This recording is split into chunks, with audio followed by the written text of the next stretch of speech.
Hey climbers, Brent here. Are you ready to write your best songs ever? Are you ready to take that next step in your songwriting journey? Well, I want to help you with that. Listening to the C.L.I.M.B podcast is a great way to get started on your songwriting journey and to learn the basics about the art, the craft, and the business of songwriting. But eventually, you're probably going to need the personal touch. You're probably going to need some one-on-one feedback, some advice, and some help reaching your songwriting goals. And that's what I want to help do for you. I want to help you write your best songs ever. And I want to help you learn the art, the craft, and the business of songwriting, of how to turn pro in your mind and in your behavior before you ever turn pro on paper, before you ever have the awards to hang on the wall. I want to give you the mindsets and the skills to earn that stuff. And so we'll dive into your questions and I'll give you honest answers. And I can help repair your song if it's already written but has a couple bugs and has some opportunities to get better. Or we can help prepare your song if you have an idea, a notion, a title. We can do your own private song title challenge if you want. If you want to get ready for a co-write, if you have a meeting coming up and you want to get your stuff locked down where it's the best it can be, I'm happy to help you do that as well. You can see my calendar, get all the details, and actually book a session at songwritingpro.com/coaching. That is songwritingpro.com/coaching. Now, if you're still not sure if a coaching session with me is the right thing for you, let's listen to what this climber had to say about their session. This review is for anyone who is on the fence about booking a session with Brent Baxter. I have done several one-on-one coaching sessions via Skype and also completed an online class that Brent hosted a few months ago. I have nothing but great things to say about both of these experiences. I am a physician and a hospital administrator. Music and songwriting are two of my favorite hobbies and have been for many years. But as a hobbyist and someone who spends a great deal of time at work and in my career, it can be difficult to concentrate on something completely unrelated, or for that matter, to devote the tremendous time and energy that is required to see decent results. Brent is a true professional who can quickly orient himself to what you want and what you need and be that perfect lyric writing partner that you otherwise would not be able to find. I tried writing with other amateurs online in the past, but it never went anywhere. Having the insight and experience of a professional, someone who has dedicated his career to the development of his craft, really makes a difference. If you do your part after he does his, I guarantee you will be happy that you spent the money and the time, and you will be hooked. Climbers, welcome to another song title challenge where the question is, climbers, not to be redundant, how would you write this one? This is where listeners of the podcast send in their song titles to info@daredevilproduction.com. Production is singular. There is no S. Your little ring finger's going to want to hit that S, I promise. Info@daredevilproduction.com and put song title challenge in the subject line. And then I spring it live to Brent on the podcast here. And we mimic what happens in the first 15 minutes of a pro write where we're taking the title and trying to find 4 to 6 different concepts, completely different concepts, hopefully, for writing this title to make sure we're on the right track. This is a great exercise that's creative. It's not a co-write in any way, shape, or form. So use all of what we say, use none of what we say. Maybe it spurs your creative juices to go in another direction, and we help there. The only thing we do require is that you invite us to the number one party. True. But also, Brent will attest and testify to the fact that this is a great little exercise for you to do in your hook book, starting with your oldest titles, the ones you wrote 8 years ago, and bring new life into them. That's right. Right? That's right. The songs you haven't written yet, those titles that have been sitting around collecting dust. Man, this is a great exercise. Just go through and just pick some at random, or if you have them numbered, just go, I'm just going to roll the dice, draw a number, and that's one I have to riff on for 10 minutes. Just 10 minutes. See what you get. It wakes your brain up. It's a good exercise. You might even find something you really like. That's right. It's happened to me. You did some of those and it ended up being a write and then getting a cut or something, right? Has it been cut yet? Let me look. I have to see. I'm not even sure. But I know that, man, we've been writing some of those things. Like I've been bringing them into co-writes. We've been writing them. We've been getting demos and pitching them. So let me take a look real quick. You've been writing the fire out of them. Yeah. Heck yeah. We're getting good stuff on it. So we'll see. Well, I know this is getting pitched around.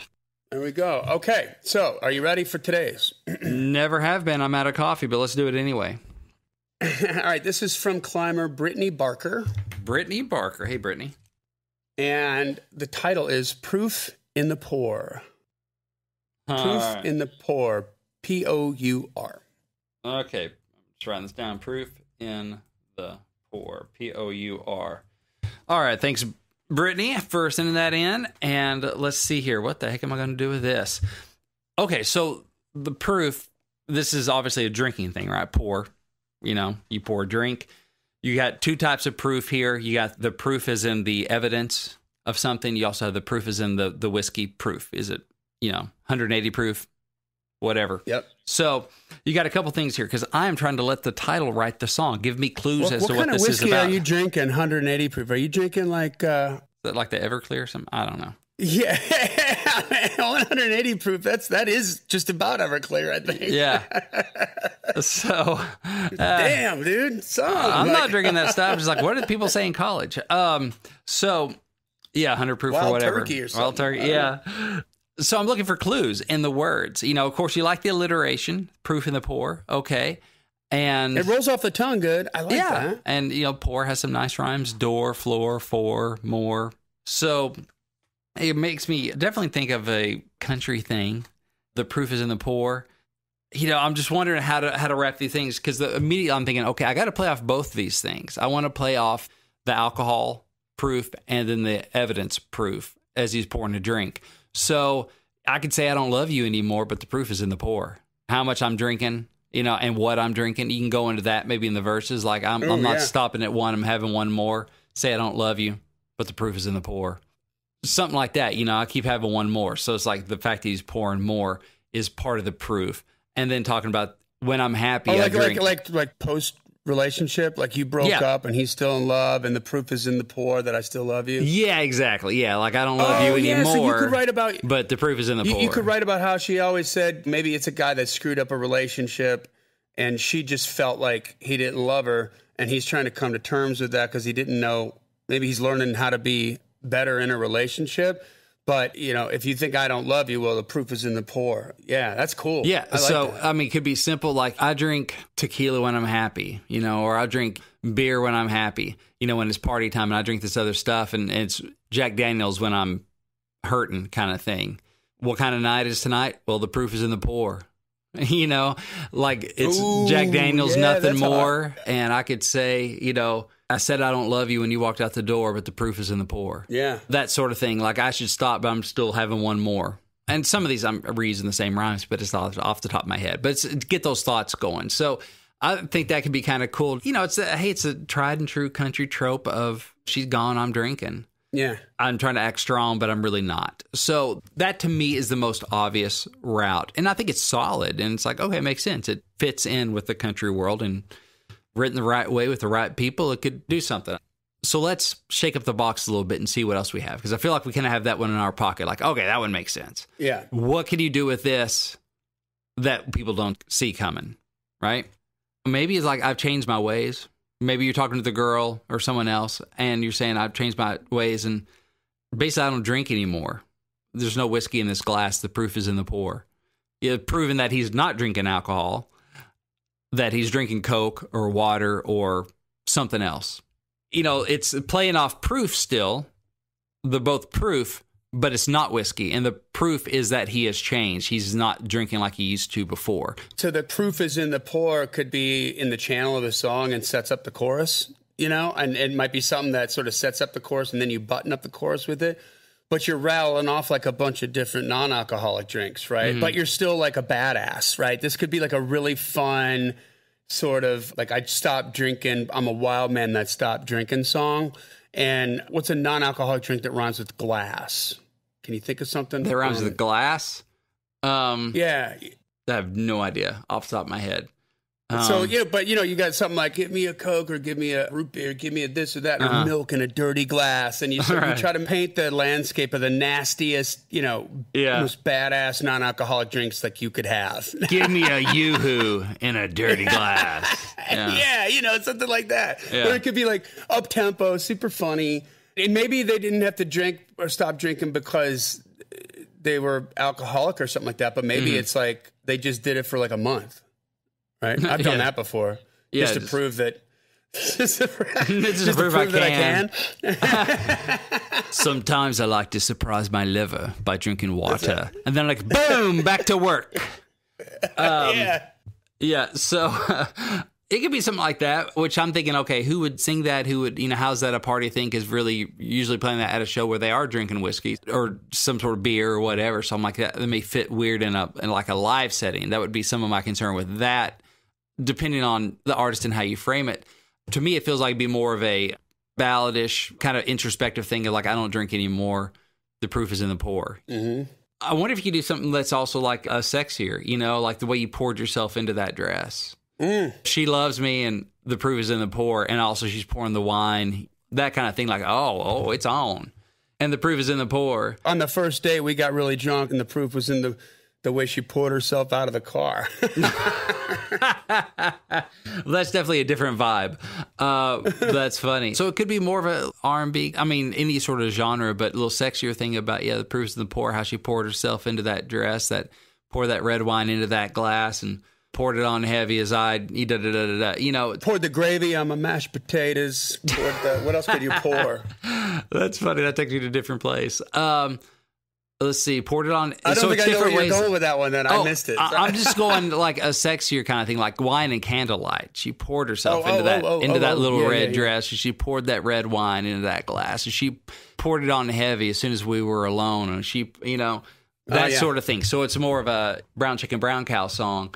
So that would be a thing. I wasn't sure if she liked me, but the proof is in the pour. Or it's like, for the thing I'm thinking, like, not even that she didn't like me, because obviously you're together, you got this thing, but the proof of something, like, man, she loves me. Basically, she does love me, and the proof is in the pour. I mean, what if, like, you've been dating this girl, or maybe it's early on in the relationship, and it's like, this is the night. The first night. You know what I mean? And you're like, I wasn't even sure where we were headed, Yeah. And you could make it like this incredibly romantic scene, but she's driving. She's driving, yeah. And the proof is in the pour, and you're like, oh, boy. Yeah. Mm-hmm. That's cool. We got the kind of the honky-tonkin', maybe she left me thing. We got the romantic thing. We got the, hey, I don't drink anymore, introspective thing. You were talking to Johnny before about like the kind of partying good time. Maybe the proof is in the pour, like, we're here to party. We're closing it down. Sun's coming up. We're still screaming for more. You don't believe me? The proof is in the pour. Pouring that whiskey, pouring that beer, pouring that. Then I'm glad you're here. Pouring that. And we'll be. Like, and it's last so call, the party's going on. Yeah, it's like when it's last call, we'll be pouring out the doors, pouring into the street because we're still up for more, and that sort of thing. So it's just a party crowd thing. Like we're in the proof is in the pour. And so like you can play I'm here for the party kind of vibe. Yeah. But it's the proof is in the pour. Like, because what I'm drinking shows that I'm here for a good time. I'm here to shut it down. Yeah. Oh, and it could be us, we're here for a good time, nothing more. Yeah, the proof is in the pour, And I like listening to different ways of using pour.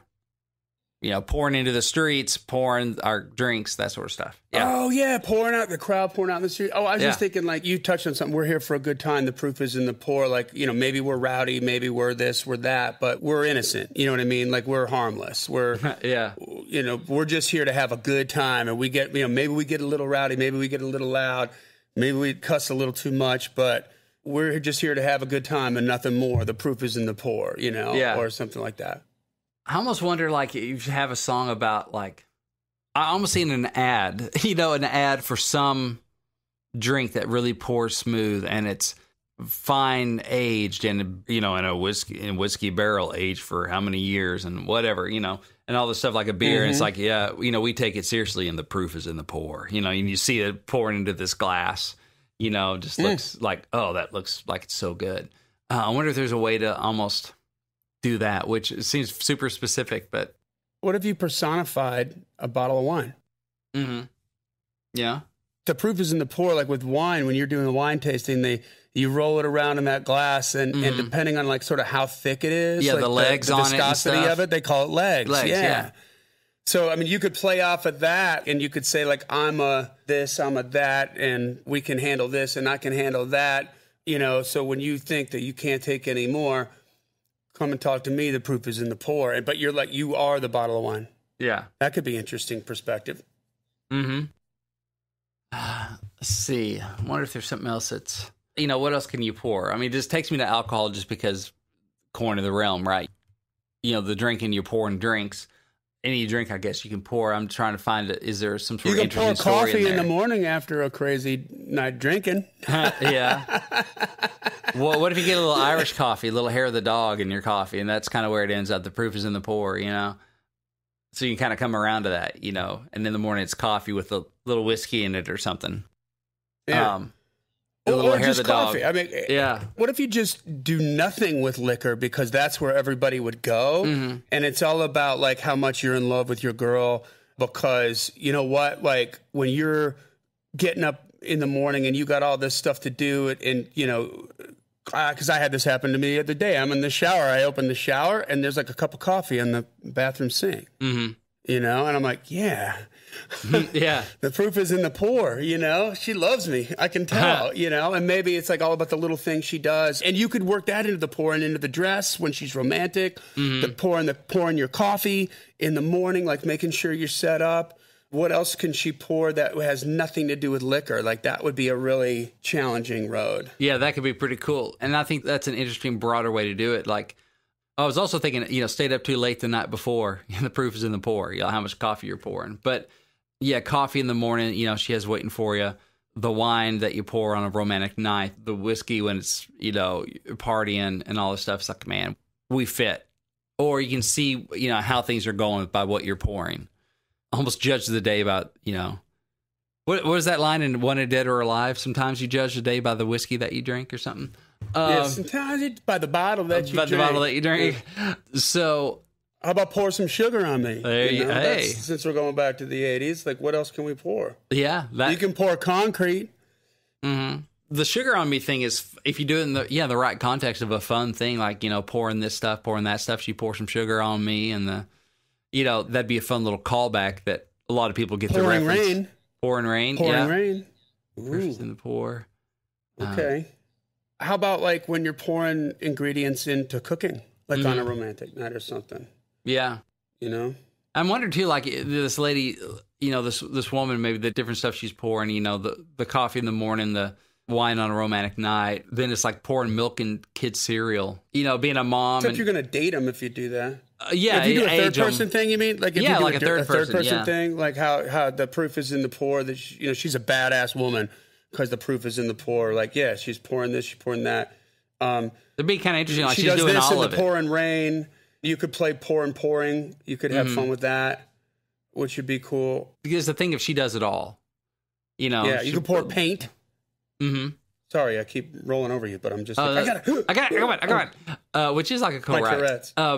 So that's an interesting thing. Like she can do everything and a little bit more. You know, the proof is in the pour. She's pouring coffee in the morning on the way to work. You know, cereal in the kids' milk, wine after a hard day's work, whiskey when it's Friday night. You know, almost like she kind of got a little bit of everything.